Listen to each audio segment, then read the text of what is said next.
पण हा एक प्रश्न आता सोडून देतो, तुम्ही उत्तर दिलं, प्रेक्षकांना पटलं का नाही प्रेक्षक ठरवलं. मुद्दा असा आहे की तुम्ही बारामतीमध्ये गेल्या काही काळापासून सातत्याने येत आहे. अजित पवारांच्या हयातीमध्ये देखील तुम्ही अजित पवारांच्या बद्दल बरंच काही बोलला होता. आता ते झालं, म्हणजे आता ते नाही येत हयात, त्यामुळं त्या पण बारामतीच्या विकासाबद्दल पण तुम्ही बोलला होता. तर मग चला मी आता दाखवतो तुम्हाला, काय चला दाखवतो, साठेनगरमध्ये दाखवतो, अमराईमध्ये दाखवतो बारामतीचा काय घटना विकास नाही घडल्या. झालेला. अरे एका बाजूला असमतोल झालाय, एका बाजूला भिगवण रोडला गेलात तर बारामती शहर हे कॅनडा शहरासारखं, कॅनडा देशामधल्या शहरासारखं दिसतं. पण ज्यावेळी या स्लम्समध्ये जातो किंवा जिरायती भागामध्ये जातो, डेझर्ट म्हणजे जिथं दुष्काळी सदृश्य परिस्थिती, पिण्याच्या पाण्याचा प्रश्न सुटलेला नाही.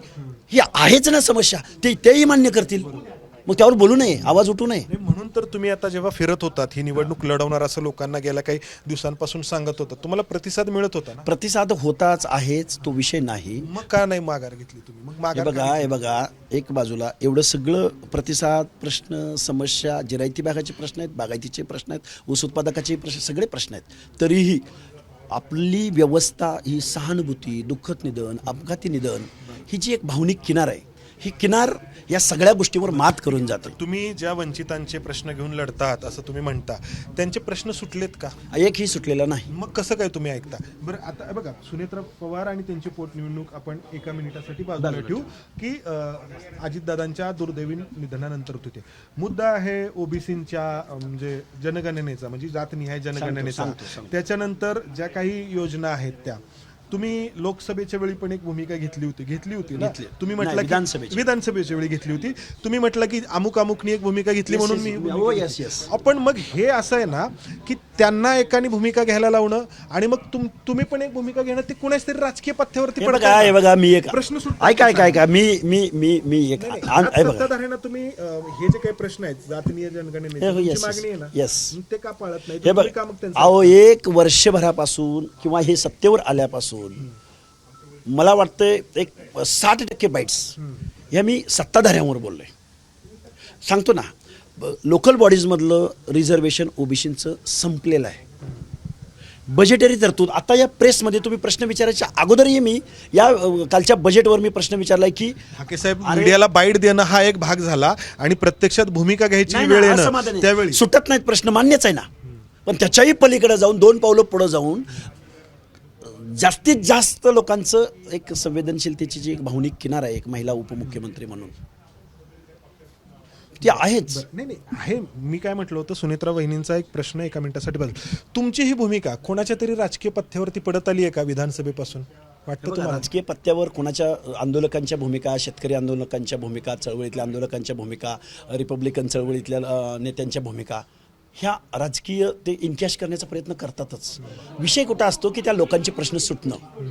प्रश्न सुटले तर ते सॅटिस्फाईड होतात, नाही सुटले पुन्हा आंदोलन. राजकीय पथ्यावरती पडते का तुमची भूमिका कोणाच्या तरी राजकीय पथ्यावरती? कोणाचे राजकीय बघा, राजकीय पथ्य वगैरे मी ते अनालिसिस करत नाही. एका महिला उपमुख्यमंत्र्याचा मला कॉल आहे. या पोटनिवडणुकीचं नाही म्हणत मी, तुम्ही विधानसभेच्या वेळी जी भूमिका घेतली ती भूमिका ही कोणाच्या तरी राजकीय पथ्यावरती पडली का? कुणाच्या पत्त्यावर पडली का नाही पडली ते राजकीय विश्लेषक विश्लेषण करतील, पण माझे प्रश्न सुटलेले नाहीत. आम्ही नाराज आहोत. आम्ही चळवळीत पवारांचा प्रचार करणार का तुम्ही आता? हे बघा, हे ठरवू आपण. मी आज अर्ज भरत नाहीये. अर्ज भरत नाहीये तुम्ही, तर तुम्ही जे आहे ते सातत्याने जे मनोज जरांगे आहेत त्यांच्यावरती टीका करतात, ते तुमच्यावरती टीका करतात. याच्यातून ध्रुवीकरण होतं महाराष्ट्रामध्ये, मराठा विरुद्ध ओबीसी असा वाद निर्माण होतो. आता होतो की केला जातो हा प्रश्न आहे, आणि याच्यातून कोणाची तरी राजकीय पोळी भाजली जाते आणि समाजामध्ये विखार पेरला जातो. लक्ष्मण हाकेनं पहिल्यांदा एक ॲक्शन केली असं मला एक उदाहरण सांगा.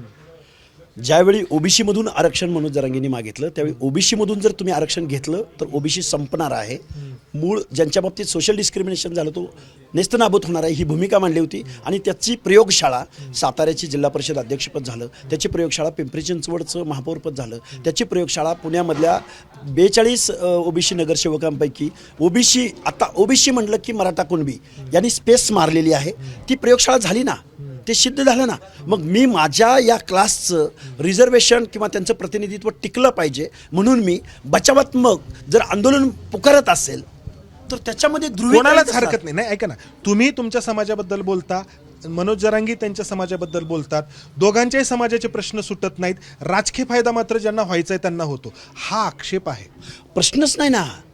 पुढारी किंवा राज्यकर्ती लोक ह्या आंदोलकांचे प्रश्न जर त्यांनी एकत्रित बसून तुमचं काय म्हणणं आहे, तुमचं काय म्हणणं आहे आणि तज्ज्ञ मंडळींचं काय म्हणणं आहे, म्हणजे लिगल ॲस्पेक्ट काय आहे त्याला, याच्यावर जर खरं जर राज्यकर्त्या लोकांनी बोलले असते तर हे वादच निर्माण झाले नसते. हाके साहेब, तुमच्यातला विद्रोही थोडासा शांत होत चाललाय का? अजिबात नाही. प्रचंड विद्रोही तुम्हाला इथून पुढच्या कालावधीमध्ये दिसेल. ठीक आहे. तर लक्ष्मण हाके ही निवडणूक लढवत नाही आहेत, मात्र आपलं काम पुढं सुरू ठेवेन असं ते म्हणतायत. आपण त्याकडे लक्ष ठेवून असू.